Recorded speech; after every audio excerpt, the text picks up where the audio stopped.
What is it with this mic? I think there's something going on. Um, well, hey everyone, welcome to BlueGamer Live.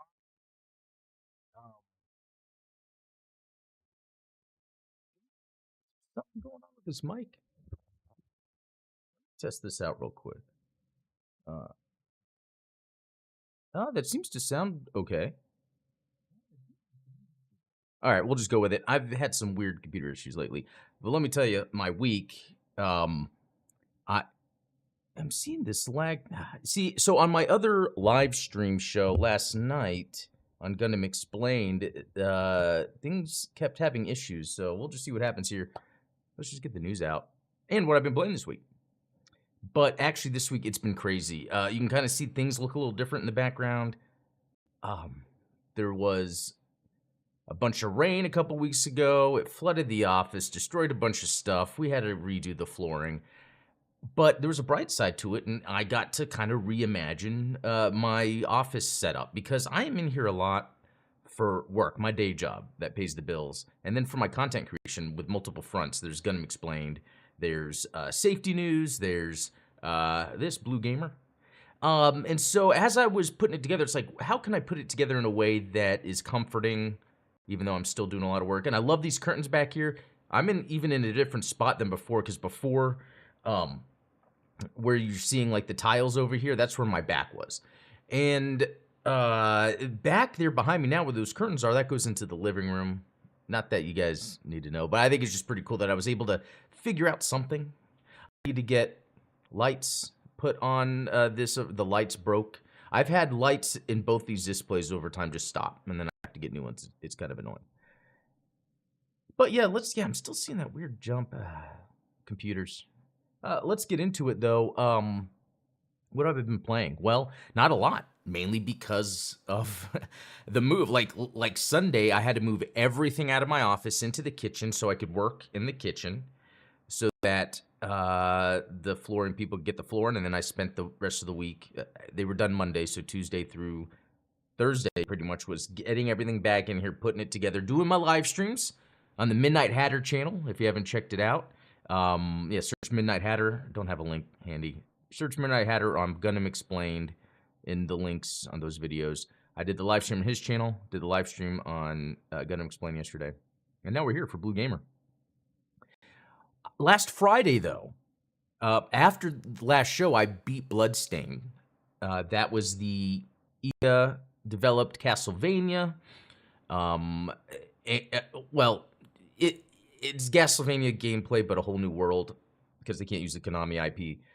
That was a fantastic game. I waited too long to play it. It was from a Kickstarter. I helped kickstart. There's a sneeze coming on. Hold on.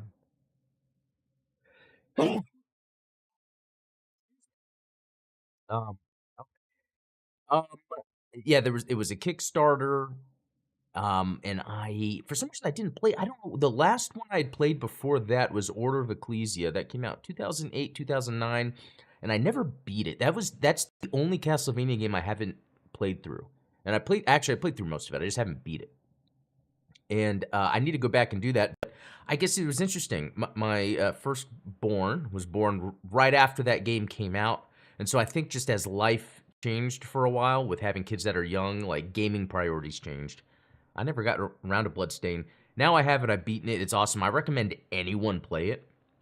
And you know what? So I was watching Giant Bomb. It was a couple weeks ago. It was either Giant Bomb or the Game Mess that has Jeff Grubb, Mike Minotti. And they were bringing up the Castlevania games, but then for some reason they said they forgot about like the DS games, but they're not even good anyway, so don't bother. And I'm like, what? The Castlevania series in portable progressively got better and more interesting as time went on. Luckily, though, on a Giant Bomb podcast that was yesterday, they have this new Revengeance podcast. They were talking about, because of the OLED Steam coming out, what are some of the best handheld games? And they were talking about Castlevania Area of Sorrow. But luckily within that, there was Tam Hussein that was on. He was able to luckily change their narrative without them even bringing up the previous one, that the DS games are great. He was even going to use one of the DS games as the best. But I think what they did was they stuck with Area of Sorrow, because that was like the first portable Castlevania game that was like, wow, this is just as good as Symphony of the Night. I mean, that could be debatable, but I think as a whole package, that was the first one. Because you had Circle of the Moon, Harmony of Dissonance, of Dissonance. But anyway. Pardon me, sneezing, allergies, I don't know what's going on. Okay, so anyway, back to, oh, you know what, let me grab something real quick.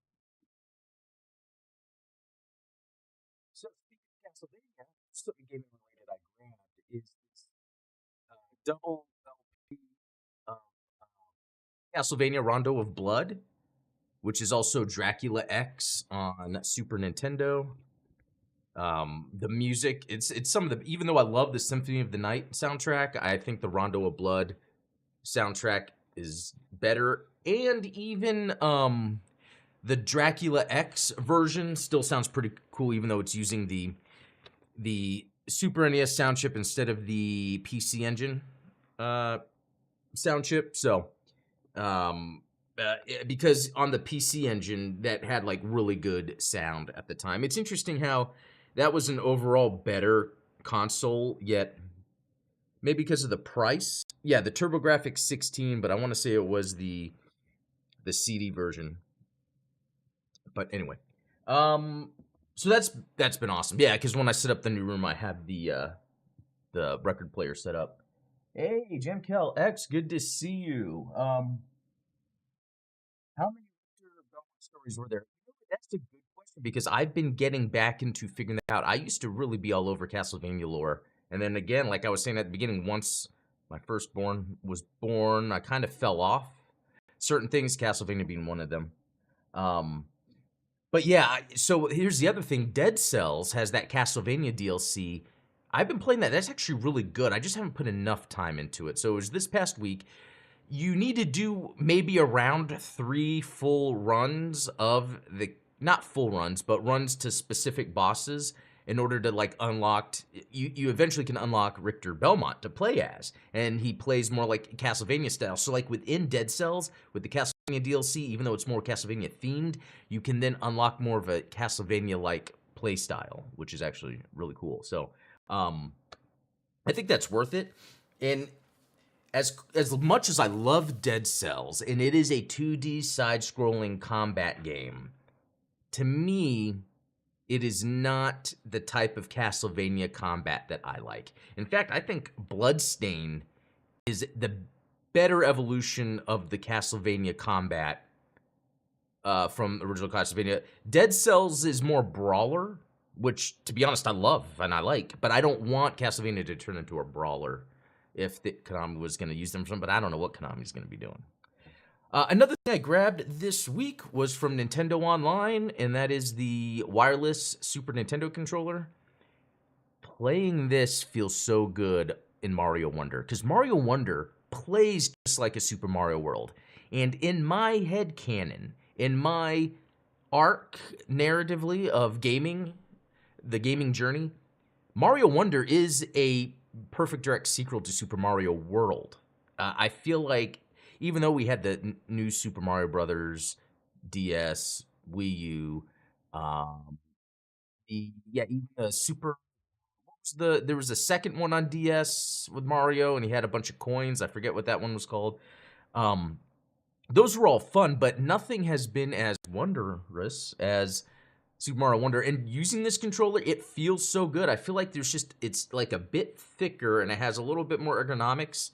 So when you're holding it, it feels really good. But just playing a game like Super Mario Wonder that feels like Super Mario World is perfect on this. I recommend this for anyone because wife's been out of town, so I've been trying to help her with like the special stages while she's gone. And man, some of those are tough. There's the one where it's rhythm based and you have to jump off blocks, not on them, but off them to get to a certain point. And there's just a certain point on that level.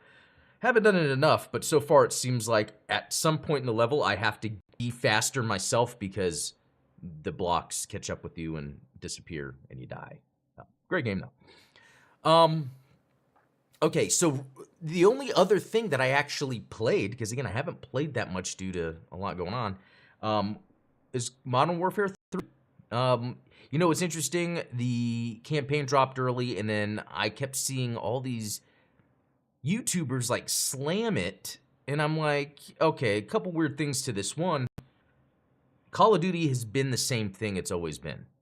It's never changed. And we see with the sales and the numbers of Call of Duty and the people that play it and the fact that you could bring up Call of Duty to anyone, and you can't just bring up Castlevania to anyone. Call of Duty is more of a game. I know that sounds very basic, but it is like, you don't have to be a gaming enthusiast to know of or play Call of Duty. But YouTubers inherently are gaming enthusiasts. And when I'm talking about gaming YouTubers, journalists, people on social media are inherently game enthusiasts. So when they look at Call of Duty, it's the same thing I see with Fortnite and Roblox, where they're just kind of like, that's kind of crap. It's dumb. It's but not really. It's just it's made for that market. And I on Twitter, I kind of made the example with like Gordon Ramsay. If like Gordon Ramsay for some reason decided to make a video calling out how a McDonald's hamburger tastes, it's like, you're missing the point. McDonald's is made to be that cheap, sugary, quick snack, junk food. It's not necessarily good for you, but if you were to look at the art of Call of Duty, and art, I don't mean like looking at specific textures or the storytelling. I just mean as a whole package. It's not trying to be anything other than a very basic mainstream video game.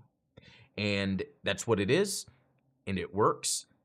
And I think because it's more popular online to be negative and critical about something, especially jumping on the bandwagon of that people kind of miss some things. For instance, I am so glad Digital Foundry decided to make a video of the Modern Warfare 3 campaign and bring up, it's not the greatest, but there's some neat things going on, because that's accurate, and we need to highlight that. Games journalists need to highlight what is going on within mainstream games that could be implemented in non-mainstream games and more of the core enthusiast gaming scene. And that is what I've been talking about before, and that's how they're approaching these levels with a more open world design. And I think for the most part, they're on the right track. I could see the next one being better. If they were to continue down this, as long as people aren't like crapping on them and actually critically analyzing what's going on. So the open world structure is pretty neat. So I beat the campaign. And there's 14 missions, and I think 6 of them are open world. The other ones are the typical linear, you go from one place to another. There might be some in-game cutscene where you're not moving and the game is moving, but they're telling you the story. It is moving on forward. Big set piece happens. Typical Call of Duty stuff. The thing that has always been there, and there's no reason to criticize that. On top of that, there's the 6 levels that are the open mission design, and they're very cool, because what happens is you start it, and I think they even call it like free mission or something. There's a word for it. And the map has a fog of war. So you have to explore to reveal the fog of war. And there's hidden things all throughout. I think there's up to like, there could be in the 20s of specific weapons you can unlock and then use as your loadout at any time. And you have to search and explore for them, and it's fun. And there's a lot of verticality to it too. You could go really high up, jump, parachute to other things. So it kind of solves the open world traversal. I will say the maps are a little small, but I think for now this is the right size to get people to get the mainstream acclimated to this type of gameplay style. I compare it to the Hitman games, to Sniper Elite. Hitman was kind of like the start of that, because the idea of sneaking around, assassinating. Sniper Elite took it a bit forward because they made it where it's like a full-on action set piece. So you could just shoot up all you want. You could sneak around all you want. I think Sniper Elite 5 is like the best utilization of this, even though the Hitman games, I think, have the better production value. Call of Duty has the best production value, but they're kind of in between Hitman and the Sniper Elite, where Sniper Elite, I mean, Hitman at the end of the day is really about the disguising and assassination. Call of Duty is really just about the shooting all the guys. Sniper Elite, on the other hand, is a little different, where there are specific missions you have to do, and you don't have to kill anyone to do it. So yeah, Call of Duty is kind of that middle ground where you still have to kill people, but there are like little specific missions you have to do, and it has some pretty high production value because it's from a AAA studio that has a ton of money, that's probably got more backing now that it's with Microsoft. So what I'm trying to say is, The 6 levels that they have implemented in the campaign that are this open mission design, I think is the future of not only Call of Duty, but most first-person shooters in general. I think that's the direction they need to go because, and this is something else we're going to get into, if companies want to push live service, which I see some positives with the live service, they need to adopt that open gameplay format because the idea of the live service is a continuation, ongoing. Exploration needs to be inherent to that. There's nothing wrong with games that are not live service, like Bloodstained. I will play single-player games where I'm playing through once, maybe a couple other times to unlock some stuff, but if they're going to take something like Call of Duty, which they're making a live service game, they need to implement mission structure that can take advantage of live service because they can have it where in the future, within this, like Hitman, just like Hitman, within this mission, new target, within this mission, new objective, new hidden item. You could go back to these open world levels and continue to do more with them. So I'm just glad that Digital Foundry, who I respect greatly on all fronts, everything from retro to modern to understanding the mainstream to hardware stuff, they see that, people are hating on Modern Warfare 3, but this is no different than any other Call of Duty. In fact, it's adding some things that is being missed in the conversation because people just want to hate on it because it gets clicks. There's YouTubers that gaming YouTubers that I follow because they have specific niches in gaming and I like what they talk about, but then they all posted a hate on Modern Warfare 3 campaign video before they even played it. They were just making the video based on what other people were saying. And I'm like, man, this is a trait in gaming online, unfortunately, and it just kind of needs to go away. So I'm calling that out. That's all I'm doing. And some people ask, like, is Call of Duty even worth $70? And I think at the end of the day, more than most games that are $70. Call of Duty has the single-player campaign. It has the multiplayer that is constantly getting updates because it has the seasons. You don't even need to buy the battle pass to take advantage of getting cool things unlocked. It also has all these different modes. So at the end of the day, I feel like people are harping on Call of Duty because it is a big mainstream game, just like people do with Fortnite, with Roblox. Games journalists are very dismissive of these games for some reason, and I think these games are a gateway into turning someone into a gaming enthusiast, sort of like with, music. Someone would listen to Slipknot, and I'm like, that's not metal. But that might get them into metal. Okay, so there's kind of a weird thing there. I feel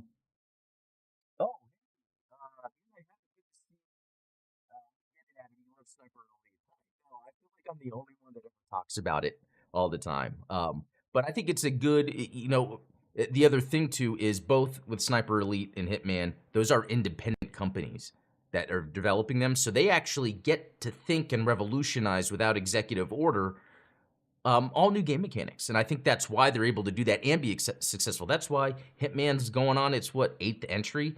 Sniper is going to have a 6th coming up soon, and they have the zombie ones in between. So you look at the indie game devs that make those double to AAA games to kind of see where gaming could possibly head, I think. That's funny, though.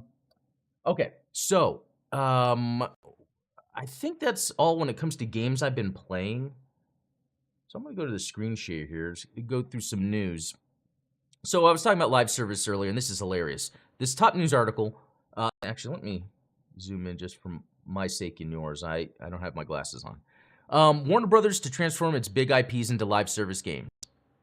As of November 2023, they're saying that? I mean, didn't the Gotham Knights not do any good because that was the plan? Suicide Squad had to be delayed because it wasn't looking good. And then you see this other news article, Sony delays half of its 12 planned live service games. Yeah, because they let the CEO go. They did major layoffs at Bungie, who was hired specifically for live service support, because it is not live service itself that is going to help make a game or a company successful. It's just not. That's just a layer that helps successful games stay relevant longer.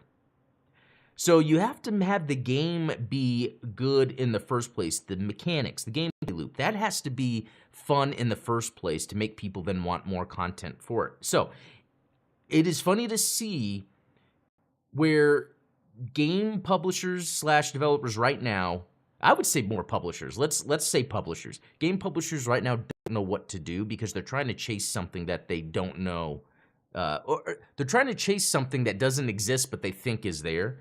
That's why when I brought up, oh, and I feel bad for not remembering the Hitman, IO Interactive, and Rebellion, that the sniper, they're fine. They're independent. They develop and publish the games themselves. They don't have to worry about this stuff because they know they can make what they want to make and what will work. And Sony and Warner Brothers, the big-time publishers, are trying to chase something that doesn't exist. Embracer Group. The main guy, it might have been a CEO, left and started his own company. Probably so he's not under this like umbrella gaming division where there's all this executive crap going on. It's very interesting. Yeah, they chase the monetization model instead of the game mechanics. I gotta change where my chat is at, but yeah, that's true, Steven. Like the publishers are monetization first, gameplay second. I think that's why a game like Modern Warfare 3 can introduce new things all the time because it already works. So as long as the standard stuff is there, like that's like there's not many studios like that really if you think about it, or games in general. Fortnite and Call of Duty are examples of games where they can kind of do whatever because it makes so much money anyway. And sometimes you can get cool ideas out of that.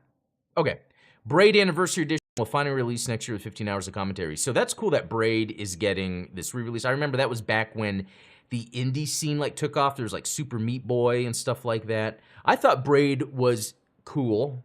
I don't think I could play it again. I love the basic gameplay was all right. The twist at the end was awesome. I just think it's cool, especially it's been so long. This is the perfect time to reintroduce that game. There's a lot of people that probably haven't played it. So Valve introduces Steam Deck OLED for a more immersive gaming experience. So one, I think it's cool that Valve has made a bunch of gaming hardware in the past and then it dies. The Steam Deck is the first that they do another iteration, and this isn't a Steam Deck 2. They still consider this first generation Steam Deck just an updated version. It's lighter, it's quieter, it has better heat dispersion, OLED screen, everything looks great. The only thing that I think is weird about it, and look, I have the ROG Ally. I purposely chose the ROG Ally over the Steam Deck. I had the Steam Deck pre-ordered back when those first came out, and I grabbed one. And then I canceled it because I heard, these Windows handhelds are coming out and that the Steam Deck can't play all games. It can only play what works on Steam, and even then, it has to be made to work with Steam Deck. Now, that is a lot of games still. But as the type of gamer I am, I play a lot of games that aren't through Steam. And even if you look at younger generations that are getting into gaming, Roblox, Fortnite doesn't play on the Steam Deck. So I find it very odd, but at the same time, I think it's cool. Like, I think this exists. The Steam Deck, I think, exists for people that are gaming enthusiasts light. It's like people that maybe they play a lot more PC games than the average person, because they have Steam and they can see the sales and they can download, install, and I think it's good for the industry. If the Steam Deck can continue to be this popular, that's only going to make these Windows handhelds more popular and more come out. I still don't understand people's complaint with Windows handhelds like the Legion Go or the ROG Ally or the AE Neo, I don't know how to pronounce that, where it's like, oh, it's just so hard to work with Windows. It's like, I mean, Windows is Windows. It's actually easy to work with Windows if you know how to work it. And people say they hate that layer on top of the ROG Ally, the shield armor. Oh, this is a skin that shows your games as tiles to click on. If you don't want to use it, you don't have to. If you want to launch a game on your Windows handheld, you do it the exact same way you launch it on a desktop. I think the fact that it is Windows, it's a very customized, open OS to have on a handheld is awesome.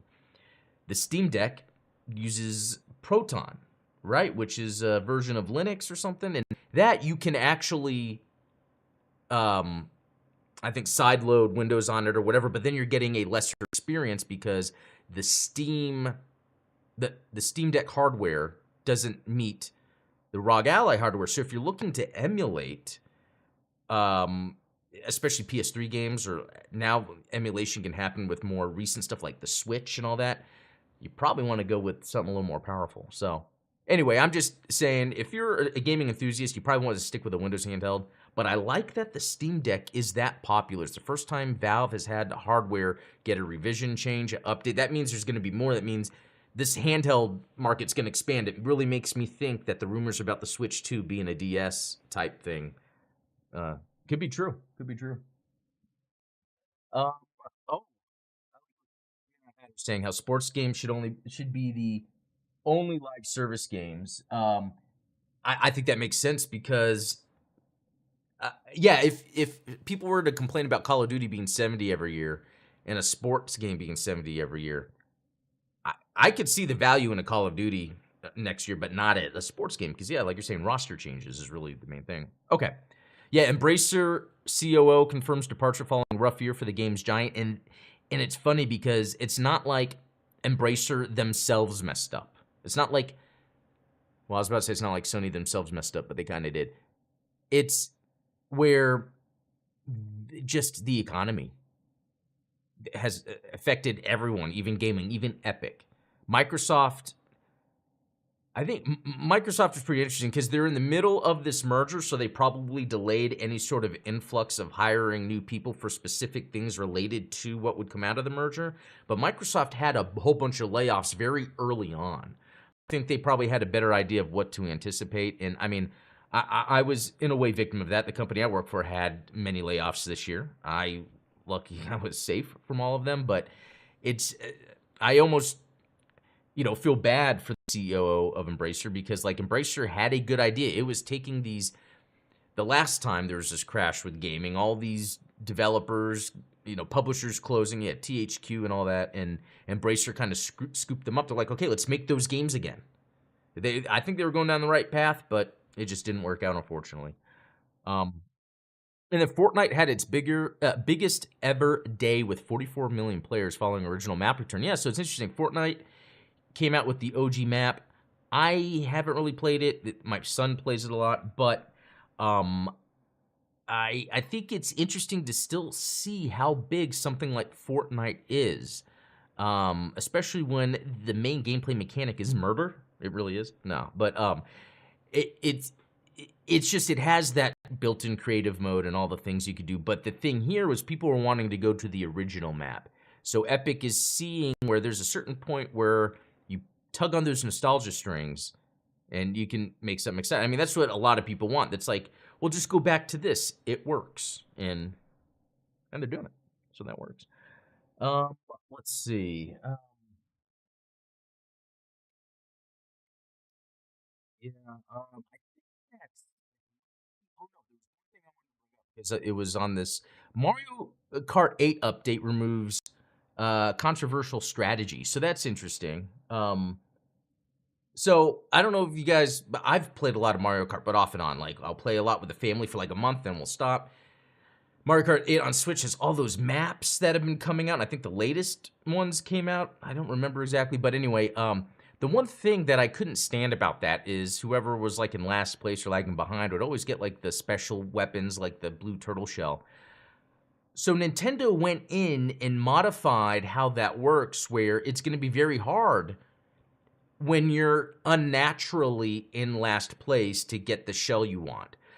They've, I guess, written the algorithm in a way where certain actions you take would make it less likely for you to get a blue shell, and more natural actions a player makes that makes them behind for a while, but they're still trying, will not increase, but that stays the same of the rate that they could get a blue shell or something.